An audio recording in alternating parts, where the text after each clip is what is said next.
Guys, look at that dog right there. Poor rooster.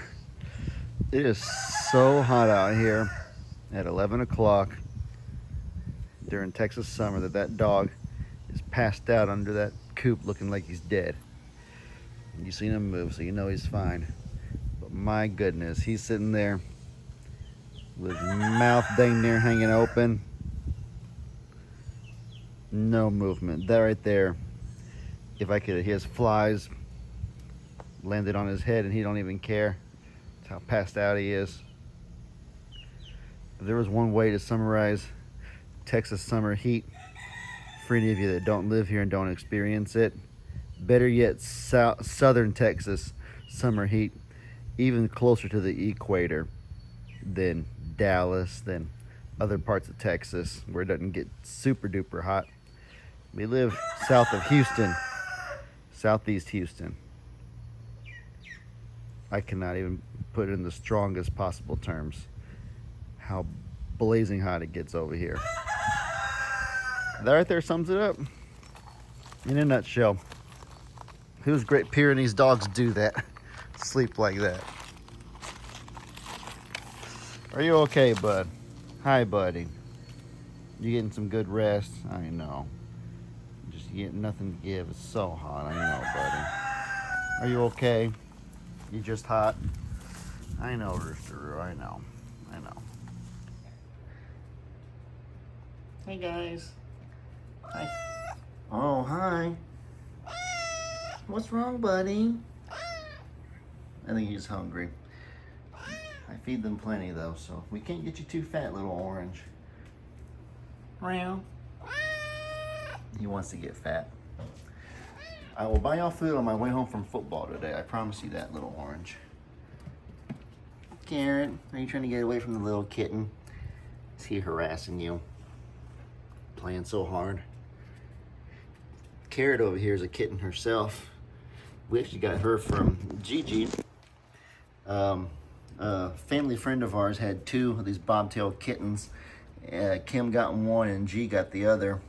G got this one, but I think that G ended up having just different situations where the kitten was too much to handle. The dogs that they have weren't getting along with it, whatever the case, and so she begged me and Meg to take it, and we said gladly because we love cats, and we named her Carrot.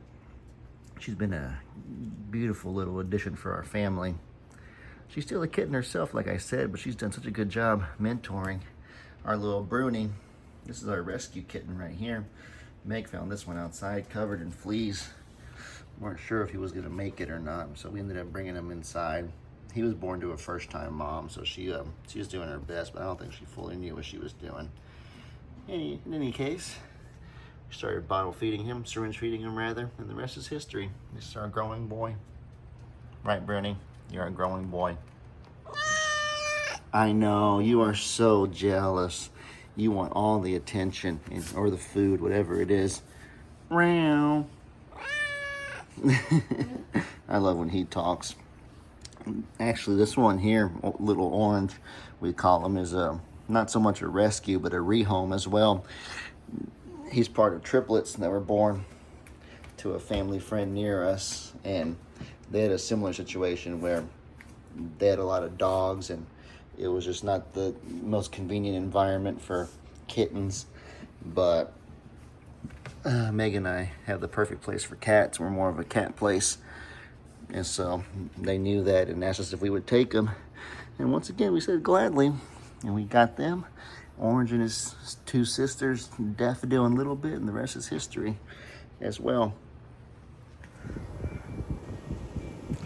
I tell y'all what, folks. I sound like my dad talking when I say that. I don't normally say that. What are you doing, Ellie?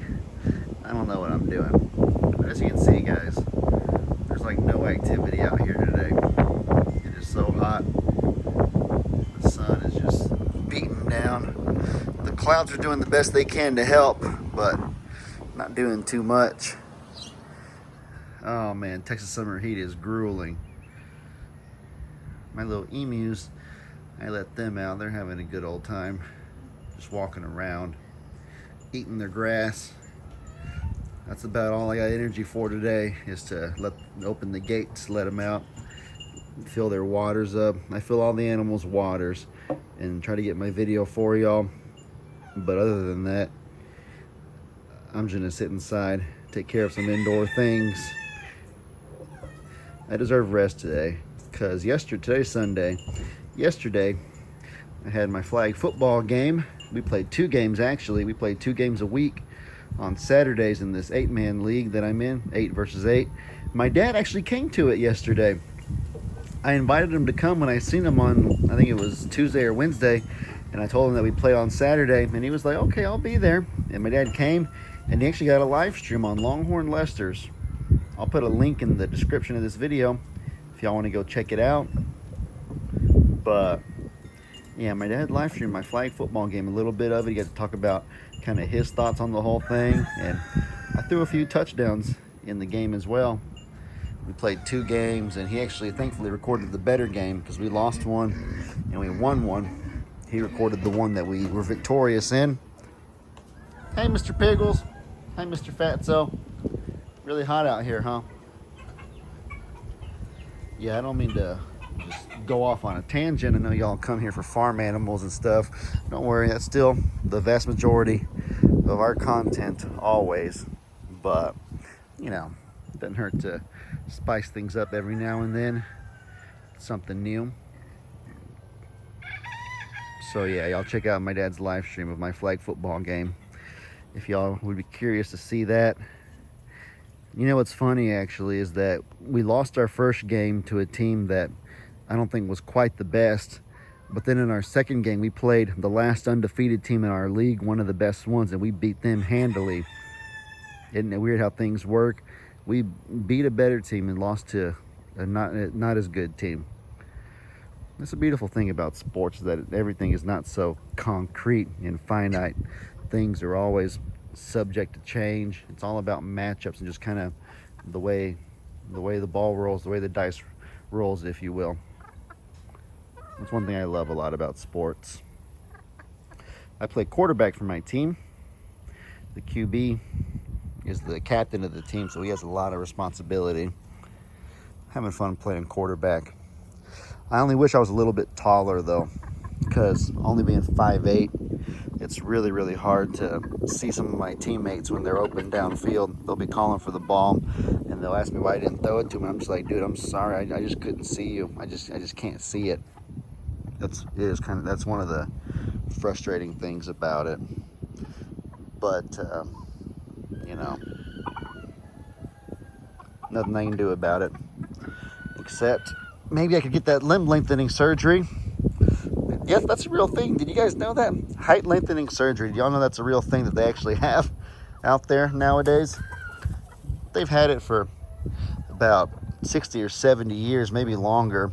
Originally, back in the 60s and 70s, it was used to correct leg deformities, people that may have been born with uneven limbs, and they would do it to one leg to help them walk without pain throughout their life and stuff like that. Hi, Roosteroo. Hey, good boy. Didn't know you were out here. Hi, my big dog. My good boy. My big doggy. But in more recent years, people have used the height lengthening surgery cosmetically to try to gain height. When I was younger, when I was 16 or 17, I really wanted to do it. It's super expensive. Costs like $100,000 plus to do it right and safely.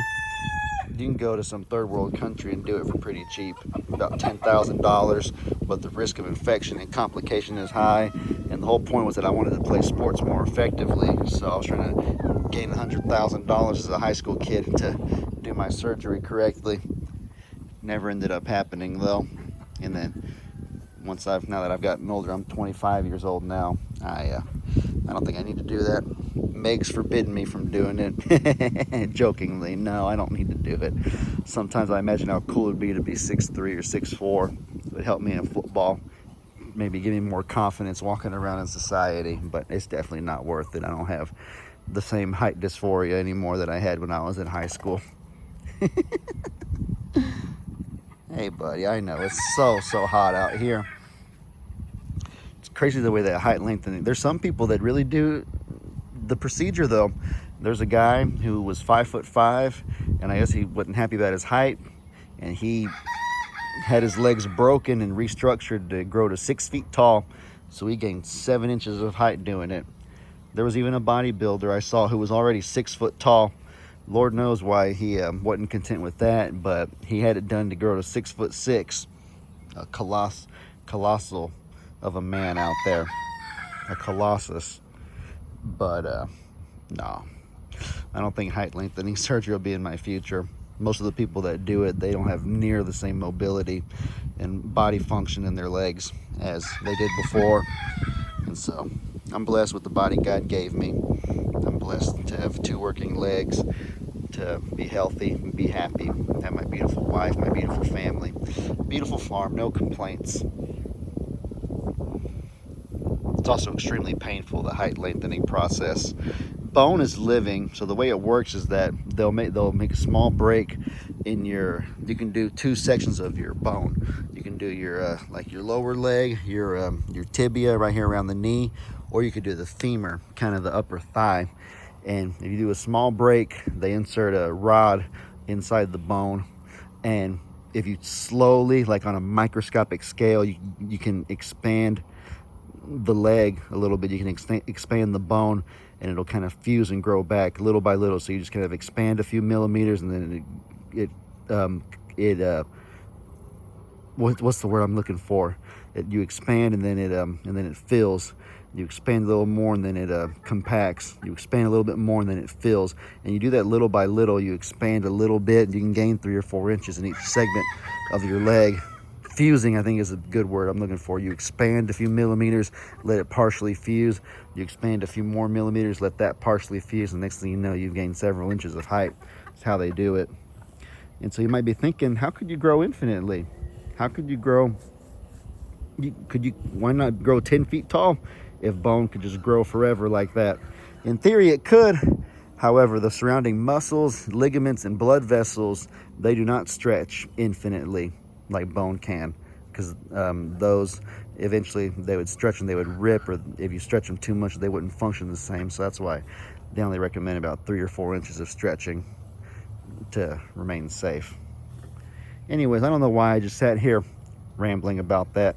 I think I'm just frustrated because there were a few flag football moments I wish I did better, and I just sit there thinking, man, if I was a little bit taller, I could have seen that guy, or man, if I was a little bit taller, I wouldn't have these problems. I'm just pouting. Don't take me seriously here. I'm just goofing around. It's hot out here. My brain, I don't even know what I'm thinking anyways. All right, guys. Well, I appreciate y'all joining me for my little rant. Wanted to get a video for y'all today. I hope y'all enjoy this silly little video. Hey, Phoebe. Phoebe, my puppy. Y'all be sure to let me know in the comments what kind of stuff you guys want to see. I hope you all have an incredibly blessed rest of y'all's day. And as I always say, your boy Ellie out.